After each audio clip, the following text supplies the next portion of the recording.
If your ASUS Transformer book won't display anything after turning on, these troubleshooting steps can help.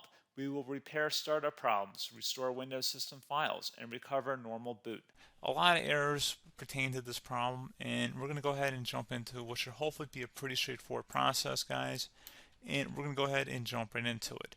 So first thing I'd recommend doing would be to actually go ahead and boot to the troubleshooting utility on Windows 11. So if you do a hard power off 3 times in a row, Windows should automatically attempt to launch the startup repair utility. And if it doesn't find anything, it will give you the option to select advanced settings, in which case it will take you to a screen that looks like this. Now, if it does not take you to a screen that looks like this, or you're unable to get to that, you can also download the Windows 10 Media Creation Utility, or Windows 11. They probably will make a creation utility for Windows 11 at some point. And it doesn't really matter, you can actually run the Windows 10 utility on Windows 11 as far as I'm aware. And you should be able to run the troubleshooting utilities built in within it. So you just would go ahead and download it to an ISO file and then burn it to a DVD or USB. It'd have to be about 4 gigabytes or more. It couldn't be a small USB flash drive, and it couldn't be a CD. It'd have to be a DVD. And then you boot your computer from it. So depending on the computer manufacturer, you'd have to tap a different key on your keyboard in order to launch that menu, in order to select what boot drive you want to go off of. So it could be anything between the escape key, F2, F8, F12, for example. And those are the function keys on the top of your keyboard. So you may have to just do a little bit of trial and error. Shouldn't take you more than a couple minutes. Googling it would probably be best before you even begin. But anyway, we're ready to go ahead and jump right into it. So we're on the choose an option page. So these will look very similar whether you're booting from it directly within Windows itself, or if you're plugged in a USB flash drive with the media creation utility installed and you selected the recovery option. So when you are setting up your Windows 11 installation or Windows 10, depending on the drive you're using, there should be an option to repair your computer in the bottom left corner of the dialog window, one of the first screens that comes up. You go ahead and select that, and then it would take you to a troubleshooting screen like you see here. And you want to go ahead and select troubleshoot, reset your PC, or see advanced options. And then there are going to be a whole bunch of options in here that we're going to explore in today's video. The first one, we're going to actually go underneath advanced options and then select startup repair, fix problems that keep Windows from loading. So go ahead and select that first.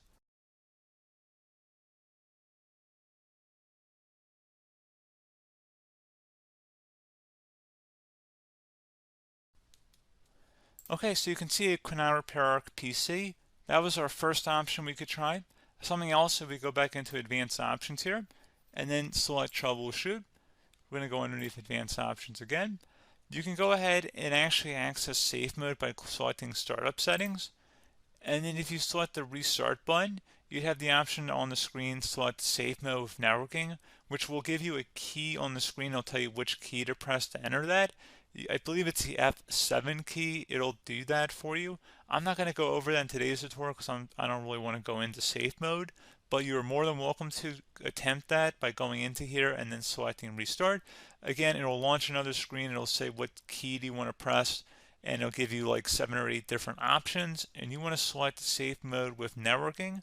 There's also an option for a command prompt too, but that's going to be something we're going to cover later in this video, and we don't even have to go through that in order to access it. So that's why I'm not going to really push for that, because unless you know exactly what's causing the problem, you probably don't need to go into safe mode.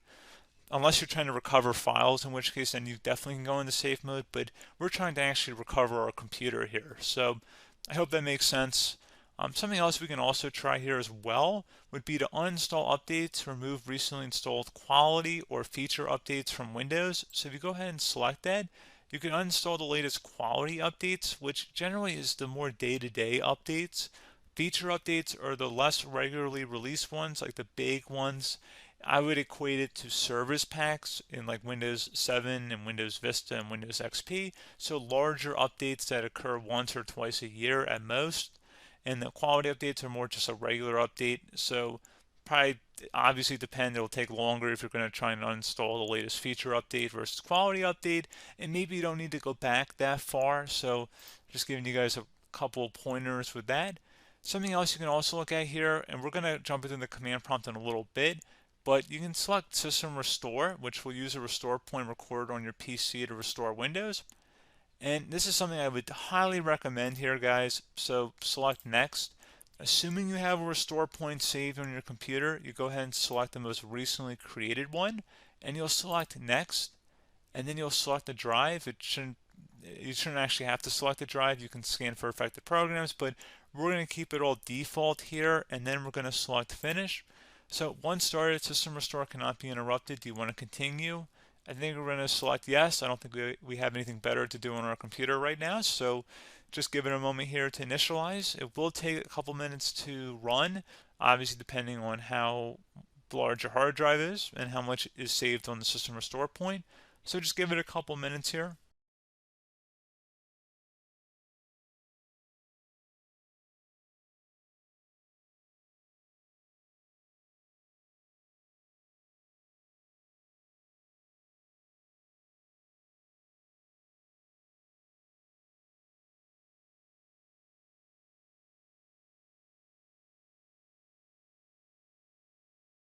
Okay, so you can see the system has been restored successfully.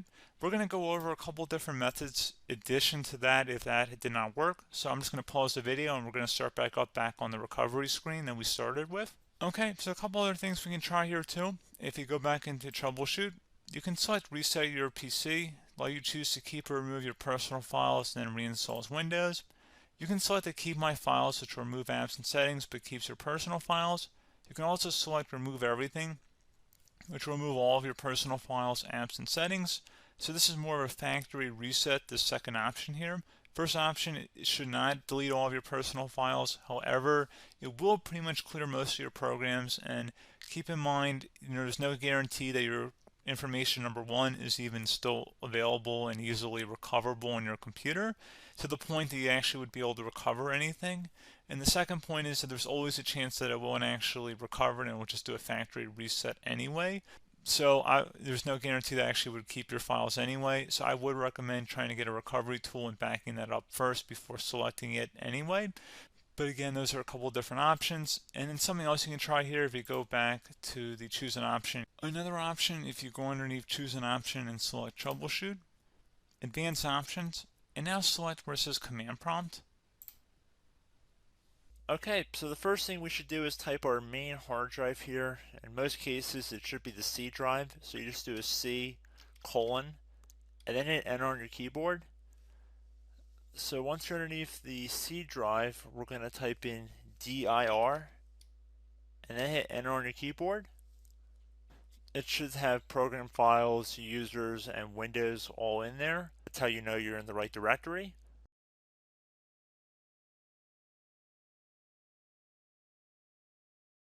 In some cases, it might be the D drive as well, so just keep that in mind.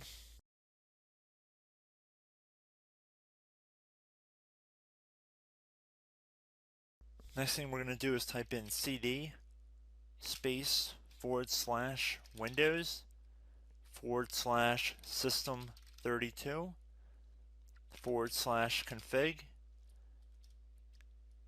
and then you're going to hit enter on your keyboard.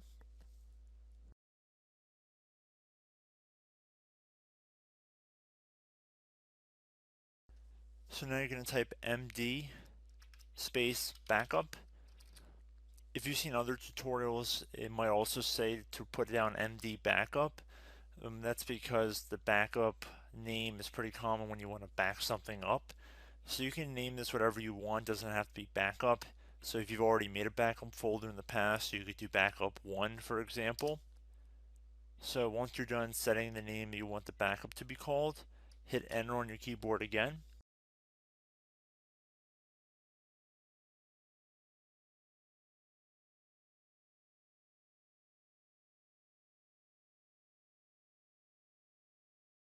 At this point you want to type copy, C-O-P-Y, space, then you want to do the star symbol above the 8 key, then do a period or a dot, whatever you want to call it, then another star sign, and then another space, and then type backup, and then hit enter on your keyboard.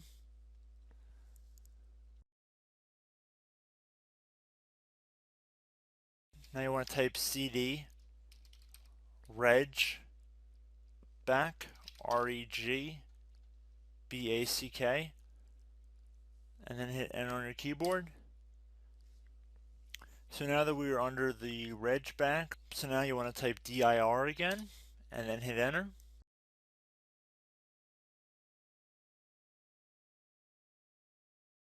So now at this point we're going to type copy again. So copy, space, star sign, dot, another star sign, space, and then 2 dots. So we're going to type copy, space, star sign, dot, sign, star sign, dot, dot, and then hit enter on your keyboard again. So for overwrite, you want to overwrite all. So type A on your keyboard, so capital A, and then hit enter on your keyboard.